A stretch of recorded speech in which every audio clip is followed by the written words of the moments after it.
চলছে সপ্তম শ্রেণীর পাঠদান, তবে উপস্থিত মাত্র 2 শিক্ষার্থী। দশম শ্রেণীর ক্লাসেও একই চিত্র, শিক্ষার্থী আছে মাত্র 3 জন। শুরু হয়েছে নতুন শিক্ষাবর্ষ।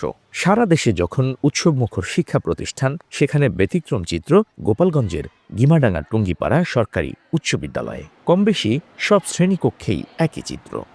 আমাদের শিক্ষক কম থাকায় আমাদের প্রতিনিয়ত ক্লাস পরিপূর্ণ হয় না।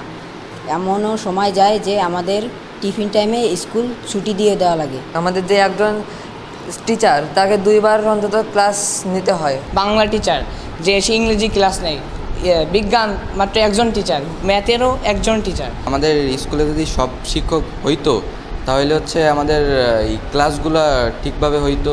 শিক্ষার্থীদের মতো শিক্ষক সংকট প্রতিষ্ঠানটিতে 14 জনের বিপরীতে আছেন 9 জন। এতে ব্যাহত হচ্ছে পাঠদান, কমছে শিক্ষার্থীর সংখ্যা। একই শিক্ষককে যদি বারবারই দেখা হয়, এটা বোরিং ফিল চলে আসে। 14 জন টিচার থাকার কথা, সে জায়গায় আমরা আছি 9 জন। মানে বাংলায় 2 জন, ইংলিশ 2 জন, গণিত 2 জন, কিন্তু এক একজন করে আছে। এবং এতে ইসলাম ধর্মের কোনো শিক্ষকই নাই। যেটা নিয়মিত ক্লাস আছে আমার সাবজেক্টের বা আমার নির্ধারিত, শুধু সেগুলি করালে দেখা যায় যে ক্লাসটা সুন্দরভাবে উপস্থাপন করা যায়। প্রধান শিক্ষক বলছেন, দীর্ঘদিন ধরে নিয়োগ নেই প্রতিষ্ঠানটিতে, আবার বদলি হয়ে গেছে শিক্ষক, ফলে জটিলতার মুখে পড়েছেন তারা। বদলি হওয়ার চেষ্টা অনেক শিক্ষকই করে, এখান থেকে বদলি হয়, বদলি হয়ে গেলে তো আরও সমস্যা। আমার টিচার দরকার। আমি ঊর্ধ্বতন কর্তৃপক্ষের বিনীত আবেদন আমার, যা আমার হেডমাস্টার সহ আমার অন্যান্য টিচার শূন্য পদের শিক্ষক দেওয়ার জন্য বিনীত আবেদন জানাচ্ছি। আমাদের টিচারের সংকট আছে অধিকাংশ জায়গাতে, বিশেষ করে আমাদের প্রধান পোস্টে তো টিচার নাই, অনেক জায়গায় সহকারী প্রধানও নাই।